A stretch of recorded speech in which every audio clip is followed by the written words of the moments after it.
Hi, everybody. Welcome to the YouTube video for week 5.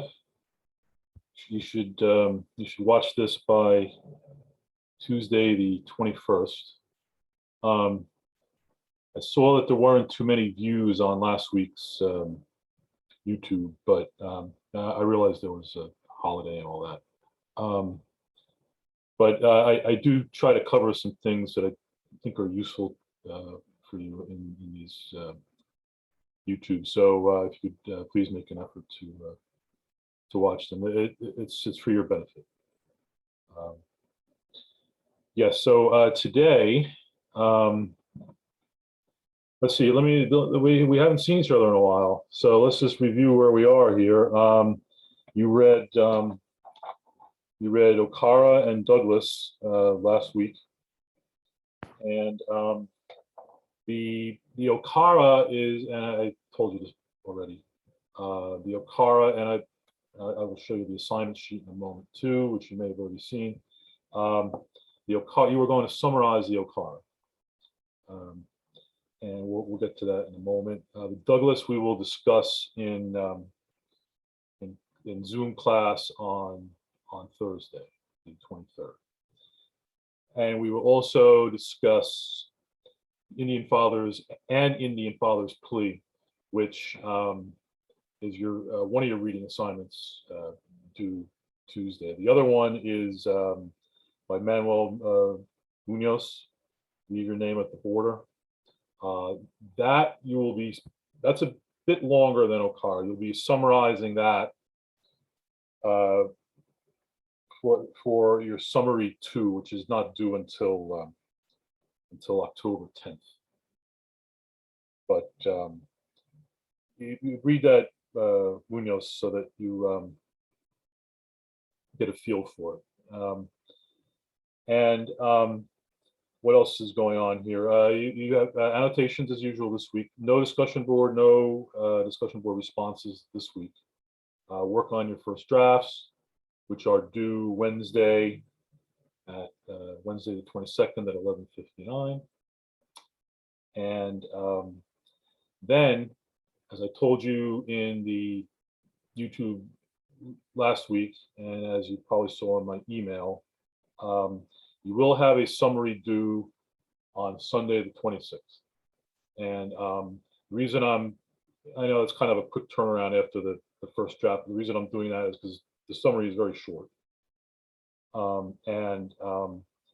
We need to get back on track with these due dates here, because they're pretty much everything I'm assigning you here. It's required by the English department. You have to do this. The argumentative essay, the compare contrast essay, all of it. So we got to stay on track here. I have to make sure that you accomplish all of this. All right. So today then, well, I just wanted to discuss Okara just briefly, not so much about summarizing it. We'll get to that in a few moments. But his argument, because he talks about using the African idioms, the African turns of phrase in English, but by essentially literally translating African language to English. So that you wind up with phrases like "May we live to see ourselves tomorrow." Now, I live in a bilingual household. I'm not really bilingual, but my wife is, and she often comes up with very beautiful poetic phrasing when she translates directly from Russian to English. And I don't know if all your professors are gonna like this idea, but I encourage that. I mean, what you wind up with should be grammatically correct. All right. But if English is not your first language, and perhaps you think in another language, Russian, Spanish, whatever. Yeah, I encourage that to incorporate the idioms and turns of phrase of your first language into your writing in English, as Okara argues for here. That's one of the reasons I picked this essay for you to read. But your main task with it is going to be to summarize. I just wanted to mention that. As I say, I mean, what you wind up with, it should be in grammatically correct English. This is an academic environment here, you know. But I encourage, I guess I would call it creativity. I don't know how all your professors are going to feel about this. They may say, "Oh, you should use standard English." I don't know. I mean, English, and again, as Okara says here, English is a living language, and I think that's one of the ways that it continues to live is, you know, new people coming in, learning it, and incorporating elements of their first languages into English. All right, so that's what I wanted to say about Okara, and then you will have to summarize, and I'm not going to go over summarizing Okara because that's your assignment, but I thought I'd just show you. Let me share screen here. Here we go. Yes. So, as I told you here, you may have seen this already. This is your assignment sheet for summary 1. And same ideas are going to apply to summary 2. Summary 2 will be a bit longer because you're summarizing a longer essay, but the same ideas apply. And one technique that I think is worth trying, and I'm not the only one who says this, is it's like a reverse outline, which is actually something you're going to be doing in future classes in breakout rooms, analyzing your own essays using reverse outline. But in this case, you know, read the essay and find the main points, make an outline, and then use that outline to write your summary. For instance, well, here I keep coming back to 10. So even though I made it optional reading, we're looking at it a lot, aren't we? I think her main point here is, let me use the comment tools here. No, that's not what I want. Oh, that's not what I want. I want the highlighting tools. Here we go. That's what I want. So we use highlighting. So I think her main point, I think, is here. That's right. There we go. She is telling us about all the Englishes that she grew up with, and how she incorporates all of them into her writing. And then she goes on to, so I would lead off or very close to the beginning, you know, in your own words. If I were summarizing this, I would state that as the main, in your own words. And then she goes on to describe what those Englishes are, you know, in the in this paragraph here, she talks about how she speaks to her mother, something like, you know, not waste money that way. So one English that she grew up with and that she uses still. She says she still uses it with her husband.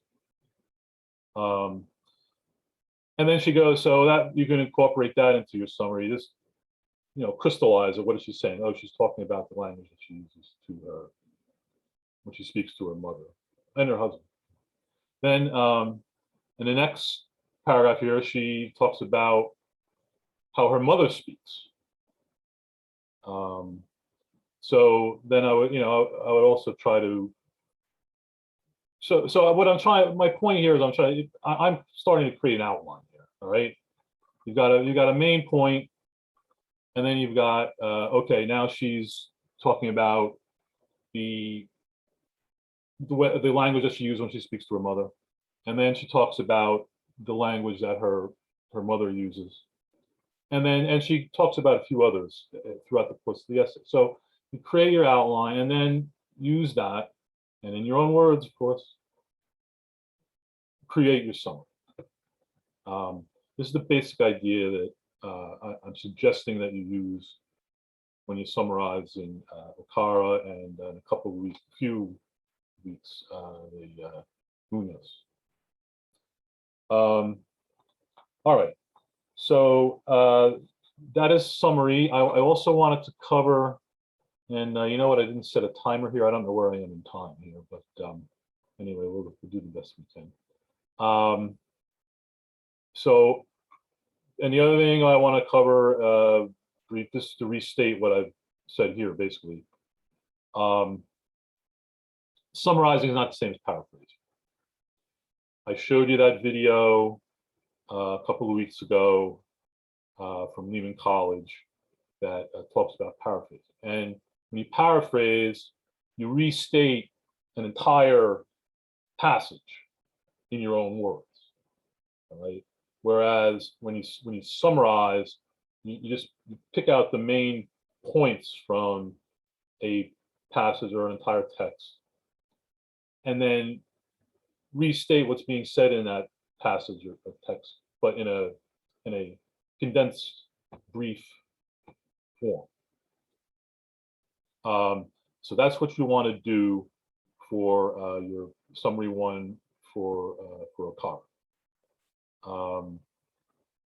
And also, yeah, don't use direct quotes. Put it in your own words. It's 125 words. That's all I'm asking for here.